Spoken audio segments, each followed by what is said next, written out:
S'il y a un radin qui pose une question, là je le taquine. Hein. Juste pour le taquiner, parce qu'il dit, ça m'a comme mon frère, j'ai écouté une conférence à toi sur le net, tu as eu une question avec les parents. Donc j'ai dit, donner aux parents l'argent, gratter.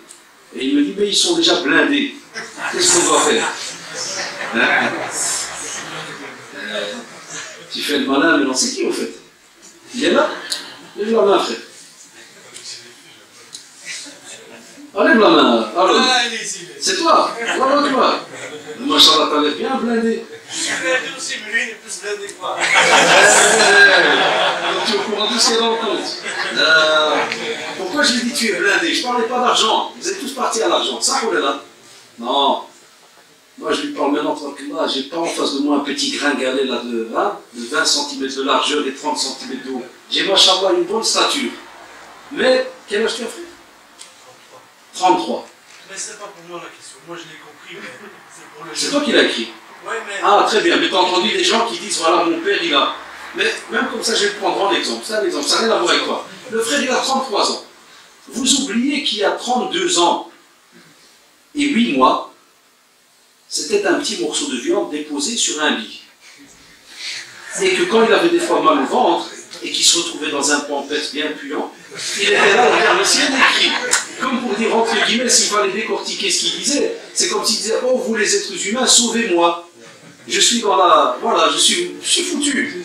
Et ça sent mauvais, mais sauvez-moi. Il crie, jusqu'à ce que sa mère, parce qu'il va bouger pour venir le sauver. Et faire quoi pour le sauver? Lui enlever un petit paquet, là, tu vois, un petit pampers. Et il va rester comme ça pendant des mois et des mois. Et la nuit, subhanallah, alors que tout le monde dort, pendant des mois, il a mal au ventre. Il y a ses dents qui sortent. Et sa mère, elle est toujours là collée. Le père, de temps en temps, il donne un petit coup de coude, lève-toi, c'est jamais les fils il fait son possible, au moins il a entendu le bruit. C'est déjà bien. Mais subhanallah, ya shabab, vous voyez, pour résumer cette partie-là de notre vie, c'est pas pour rien qu'Allah subhanahu wa ta'ala nous a dit وَقَضَى رَبُّكَ أَلَّا تَعْبُدُوا إِلَّا إِيَّاهُ وَبِالْوَالِدَيْنِ إِحْسَانًا. Allah subhanahu wa ta'ala dit, il a décrété que vous devez l'adorer que lui seul et dire bonté envers les parents. Sois bon.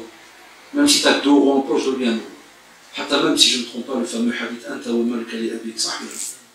Hadith de celui qui est venu se plaindre par rapport à son père, à ses parents, par rapport aux avoirs, qui peut me le rappeler encore, à un point où il a dit, toi et ton argent, tu appartiens à ton père. Mais les savants, ils ont expliqué le hadith. Ils ont dit que c'est pas pour autant que les parents, ils doivent des fois être injustes et venir, il sait que son fils il coule, et lui prend ce qui reste pour le laisser affamé ou quoi que ce soit. Là, tu as l'occasion, wallah, vous avez l'occasion de pouvoir aider vos parents, aide. Vous vous rappelez le hadith des 3 là, qui étaient bloqués dans la grotte quand la pierre est tombée, elle a bloqué l'entrée. Un des 3, qu'est-ce qu'il a fait comme... Ils ont décidé d'expliquer un peu certaines bonnes actions qu'ils ont fait. Vous connaissez l'histoire, pour que la pierre, pour qu'Allah subhanahu les sauve. Et à chaque fois qu'il y a une bonne histoire à raconter, machallah, la pierre elle a bougé.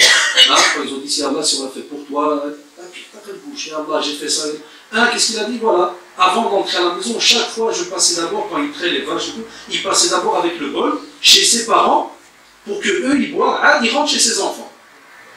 Et ce jour-là, subhanallah, il arrivait un petit peu en retard, ses parents ils dorment. Quoi qu'il a dit, oh là, à l'aise, un bol en plus. Ils sont déjà des riches, ils seront déjà du lait. Wallah, il est resté assis devant la porte jusqu'au matin. Jusqu'au matin, jusqu'à ce que ses parents ils se sont réveillés. Il leur a d'abord donné, puis il est rentré à la maison. Là, nous en Belgique, on te demande ça. Il n'y a pas de lait, il n'y a rien. Chez ton père lui-même va chercher son lait. Entre guillemets. Et si même il va te dire, ouais, tu vas au Lidl là, mon fils, ouais, apporte 3 cartons de lait. Moi, je lui apporte 4. J'ai pas, je lui apporte 1. Et je lui dis à Walid, voilà, papa, j'ai rien du tout, mais je dois quand même t'apporter 1, même si j'ai pas. Trouve. Parce que demain, ils vont partir. Vous allez les regretter. Leur vide, ils laissent, leur vide, ils laissent un trou immense. Mais tant qu'on ne les a pas perdus, on ne sait pas ce que c'est. Quand vous les aurez perdus, vous verrez. Là, tu vas te dire, des fois, si je pouvais donner que... Et des fois, il y a des caractères. Nos parents, ils ont leur caractère. Vous croyez qu'il y a que les parents, parce qu'on parle souvent en critique des parents. Des jeunes, maintenant, des jeunes, c'est des radins. Après, tu dis, donne-moi, rien que le verbe D. Tu vois, le mot D. Son ordinateur, il fait déjà donner, dormir, debout. Mais c'est d'abord donner. Après, tu dis, est-ce que tu peux... Toi, tu n'as pas sorti le verbe. Il y a des frères qui paniquent déjà.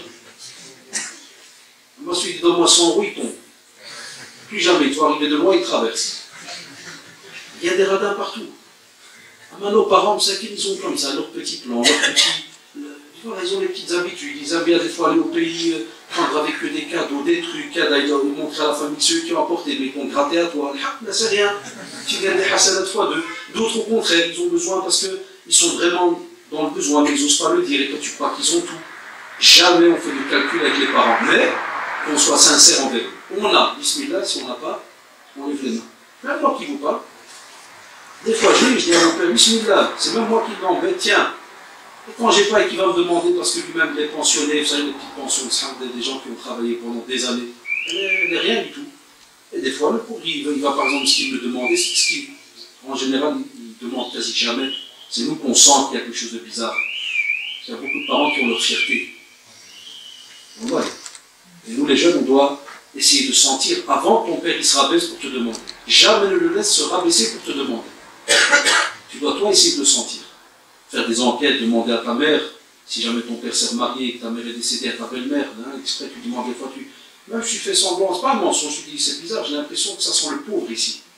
Pas la pauvreté ici, tu sens que les choses diminuent, il y a... Peut-être qu'elle va te dire, ouais, mais c'est bien, écoute, c'est compliqué, petite enveloppe. C'est nos parents, et pour le moment, on pourrait mettre des millions sur la table. Déjà, on le remettra, vous vous rappelez, je termine maintenant là-dessus, le Abdullah ibn Omar, fils de Omar al-Khattab, il était près de la Kaaba, il était assis. Et il y a un homme qui a fait tout le pèlerinage avec sa mère sur son dos. Tout le pèlerinage, tout. Et bien il dit à Abdullah, j'ai fait le pèlerinage, est-ce que je lui ai remis ce que je dois à ma mère? Il dit même pas le petit coup que tu as donné quand tu étais dans son ventre. Un petit coup. Pour que ton père, il soit radin et riche, et tout ce que tu veux. Jamais de ta vie tu pourras faire des comptes avec lui. Ça reste ton père. La seule chose que tu peux faire, te taire. C'est facile. Et tu es gagnant.